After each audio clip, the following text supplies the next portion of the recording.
Uniform banking code की मेरी PIL पे सुनवाई हुई है।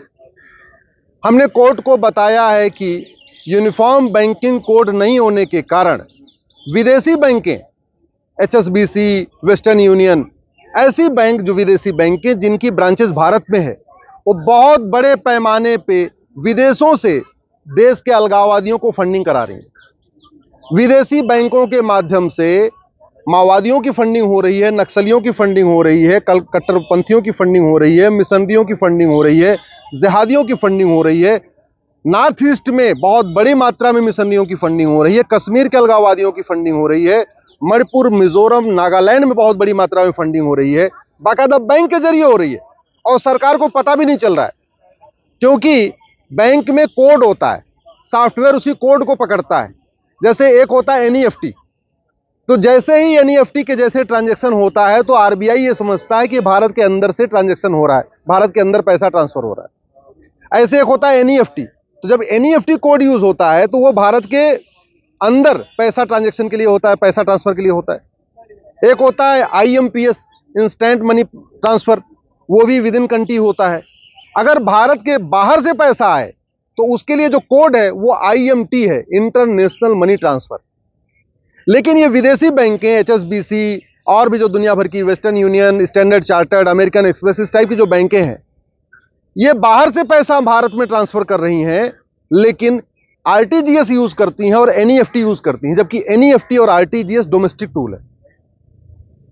सुप्रीम कोर्ट बार बार वित्त मंत्रालय से पूछ रहा है कि ये ऐसा क्यों हो रहा है, जब विदेशों के लिए आईएमटी यानी इंटरनेशनल मनी ट्रांसफर कोड है तो ये विद इन कंट्री यूज कैसे हो रहा है। आरबीआई से भी पूछ रहा है, लेकिन अभी तक न तो वित्त मंत्रालय ने जवाब दिया, न तो आरबीआई ने जवाब दिया। मुझे समझ में नहीं आ रहा है कि वित्त मंत्रालय और आरबीआई अपना जवाब देने से क्यों भाग रहे हैं। एक यूनिफॉर्म बैंकिंग कोड बनाने में क्या समस्या है? हम ये कह रहे हैं कि आप एक यूनिफॉर्म बैंकिंग कोड बनाइए कि डोमेस्टिक ट्रांजैक्शन के लिए, भारत के अंदर ट्रांजैक्शन के लिए आईएमपीएस होगा, एनईएफटी होगा, आरटीजीएस होगा, या अगर कुछ और भी करना तो भी कर लीजिए। लेकिन जो विदेशी ट्रांजैक्शन होगा उसमें ये डोमेस्टिक टूल यूज नहीं होगा। अभी क्या हो रहा है, ट्रांजैक्शन बाहर से हो रहा है, लेकिन एनईएफटी आरटीजीएस है तो आरबीआई का सॉफ्टवेयर या स्टेट बैंक का सॉफ्टवेयर, जिस भी बैंक का सॉफ्टवेयर, उसको समझ में नहीं आता ये पैसा बाहर से अंदर आया, अंदर से बाहर गया, या भारत के अंदर से ट्रांसफर हो रहा है। बहुत बड़ा घोटाला है। किसान आंदोलन के समय बहुत बड़ी फंडिंग हुई थी इसी तरीके से, आरटीजीएस, एनईएफटी के जरिए, ऑस्ट्रेलिया से, कनाडा से, बाकी जगहों से। इसी तरीके से अभी जो हमने ये यूपीआई को बाहर अलाउ किया है, जैसे यूपीआई से विदेशों से भी ट्रांजैक्शन हो सकता है, लेकिन इसका दुष्परिणाम ये हो रहा है कि यूपीआई में विद इन कंट्री ट्रांजैक्शन हो रहा है या आउटसाइड कंट्री ट्रांजैक्शन हो रहा है, इसके लिए कोड नहीं है। अब यूपीआई के जरिए अगर अरब से कोई पैसा भेजेगा, कनाडा से पैसा भेजेगा, कहीं से भेजेगा, तो सरकार को पता कैसे चलेगा कि ये अंदर से पैसा भेजा गया या बाहर से पैसा भेजा गया? अभी जैसे बैंक वाले माध्यम यही हो रहा है, बैंकों के जरिए बाहर से पैसा आ रहा है, सरकार सोच रही है तो अंदर से, अंदर का पैसा है, एक्चुअल में वो बाहर से फंडिंग हो रही है। और फंडिंग कैसे? देश विरोधियों को फंडिंग हो रही है, जासूसों को फंडिंग हो रही है, ड्रग स्मगलर को फंडिंग हो रही है, ह्यूमन ट्रैफिकर को फंडिंग हो रही है, नक्सलियों को फंडिंग हो रही है, माओवादियों को फंडिंग हो रही है, जिहादियों को फंडिंग हो रही है, मिशनरियों की फंडिंग हो रही है, कश्मीर के अलगाववादियों को फंडिंग हो रही है, पूर्वोत्तर के अलगाववादियों को फंडिंग हो रही है।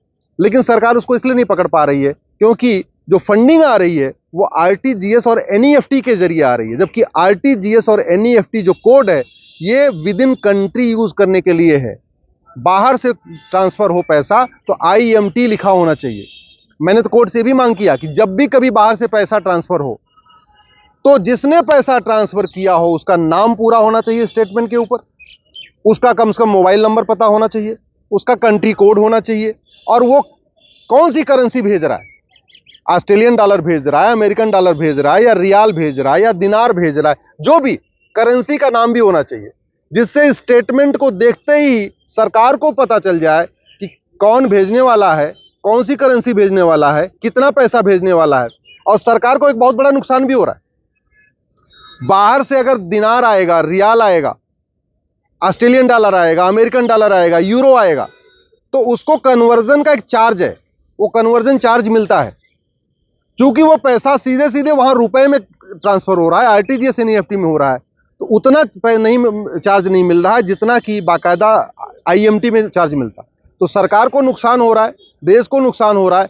फायदा किसको हो रहा है? अलगाववादियों को, कट्टरपंथियों को, ड्रग स्मगलर को, जिहादियों को, मिशनरियों को। मैं आशा करता हूं अगली सुनवाई के पहले, अभी तो वित्त मंत्रालय को 4 सप्ताह का समय दिया है, आरबीआई को भी 4 सप्ताह का समय दिया है, लेकिन मैं गृह मंत्री जी से निवेदन करता हूं, वित्त मंत्री जी से निवेदन करता हूं, इस मामले को देखें, भारत में एक यूनिफॉर्म बैंकिंग कोड लागू करें। नहीं तो जैसे मणिपुर जल रहा है, कल को नागालैंड जलेगा, मेघालय भी जलेगा, कल को केरल भी जलेगा। बहुत बड़ी फंडिंग आ रही है विदेशों से बैंकों के जरिए, उसका एक ही समाधान है, यूनिफॉर्म बैंकिंग कोड। जब तक ये लागू नहीं होगा तब तक विदेशी फंडिंग को पकड़ पाना मुश्किल ही नहीं, नामुमकिन है।